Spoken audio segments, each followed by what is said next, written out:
بسم اللہ الرحمن الرحیم۔ عزیز طلبہ و طالبات، آج ہم اپنی جماعت سال دوم کے حوالے سے حصہ غزل کا آغاز کرتے ہیں، اور آج ہمارے پاس جو غزل ہے اس کے شاعر مرزا اسد اللہ خان غالب ہیں۔ جیسا کہ آپ جانتے ہیں کہ مرزا غالب اردو غزل کے بہترین شعراء میں شمار ہوتے ہیں، تو آج ہم ان کی غزل کی تشریح شروع کرتے ہیں۔ جی، غزل کا شعر نمبر 1 ہمارے پاس ہے۔ سب کہاں کچھ لالا و گل میں نمایاں ہو گئیں، خاک میں کیا صورتیں ہوں گی کہ پنہاں ہو گئیں۔ جی، یہاں پہ لالا و گل دو پھولوں کا ذکر کیا ہے انہوں نے، گل لالا، اور گل سے مراد ہم پھول بھی لے سکتے ہیں اور گلاب بھی لے سکتے ہیں۔ پنہا ہونے کا مطلب ہے پوشیدہ ہونا، چھپ جانا۔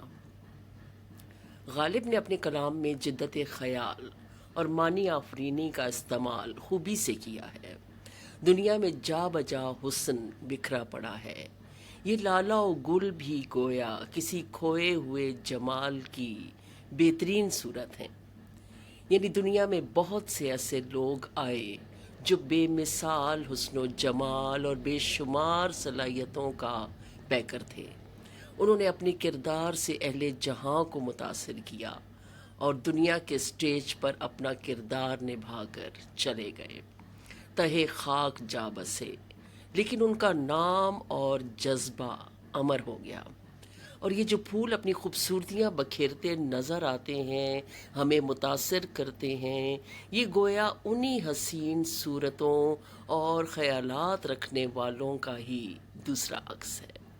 اگرچہ سب نہیں، کیونکہ پہلے مصرے میں انہوں نے سب کہاں کے الفاظ استعمال کیے ہیں، تو سب نہیں، لیکن کچھ باکمال ہستیوں کو رب ذوالجلال نے پھر سے لالا و گل کی شکل میں تخلیق کر کے اہل نظر کے لیے خوشی کا سامان کر دیا ہے۔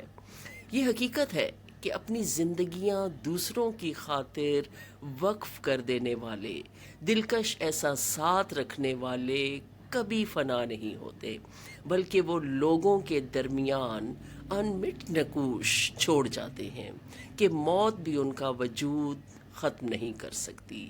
تو خوبصورت پھولوں کو دیکھ کر غالب نے جو اخذ کیا وہ انہوں نے اپنے اس شعر کی صورت میں پیش کر دیا کہ یہ جو خوبصورت پھول جا بجا ہمیں دکھائی دیتے ہیں، ہو سکتا ہے کہ یہ وہی حسین صورتیں تھیں جو اب پھولوں کی شکل میں ہمیں دکھائی دیتی ہیں۔ تو یہ غالب کا ایک بہت خوبصورت سا خیال ہے کہ جو اس شعر کی صورت میں سامنے آیا ہے۔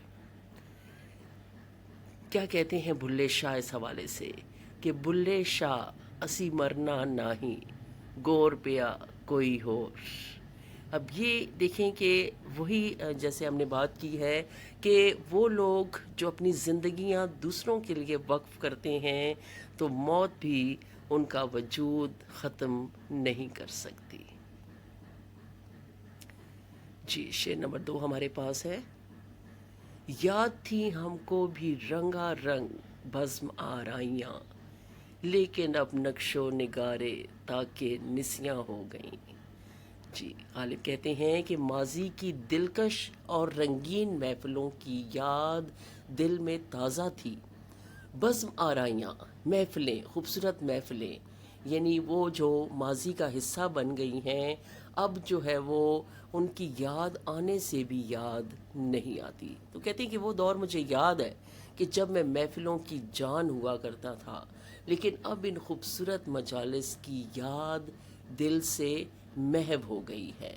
تاکہ نسیاں کا مطلب ہوتا ہے فراموش کر دینا، اور تاک دیوار میں بنایا جانے والا ایک چوکھٹا ہے کہ جہاں کبھی چراغ رکھے جاتے تھے، گھر کو روشن کیا جاتا تھا، تاک ایک کونے کو کہتے ہیں، اور یہاں تاکہ نسیاں ہم ذہن کا کونا مراد لیں گے کہ جس کا تعلق یاد سے ہے، اور ہمارا وہ ذہن کا حصہ چیزوں کو یاد رکھتا ہے، اور اس کے بعد جو ہے وہ آہستہ آہستہ وہ چیزیں جیسے جیسے وقت گزرتا ہے وہ چیزیں آہستہ آہستہ جو ہے وہ ہمارے ذہن سے محو ہوتی جاتی ہیں، یا وہ ہمارے تحت و شعور کا حصہ بن جاتی ہیں، یعنی ان کو یاد کرنے کے لیے تھوڑا تردد کرنا پڑتا ہے، سوچ کی بچار کرنی پڑتی ہے۔ تو غالب کا حال بھی کچھ ایسا ہی ہے کہ ماضی میں وہ جو خوبصورت مجالس تھیں ان کی یاد اب ان کے دل و ذہن سے مٹ چکی ہے۔ جب سے گردش زمانہ نے انہیں اپنے شکنجے میں لیا ہے، تب سے سکون اور خوشیاں زندگی سے رخصت ہو چکی ہیں۔ سونے پر سہاگا یہ کہ عشق کے مرض میں مبتلا ہونے کے بعد غالب کو صرف اور صرف محبوب کی ذات سے غرض ہے، اس کے سوا انہیں کچھ بھی یاد نہیں، اور دل کے صنم خانے میں اپنی محبوب ہستی کا دلکش مجسمہ رکھے اسی کی پرستش کیے جا رہے ہیں۔ تو غالب یہ کہتے ہیں کہ کبھی اپنے دوست احباب کے ساتھ میں نے دلچسپ لمحات گزارے، ہر غم اور خوشی کو ساتھ مل کر سہا۔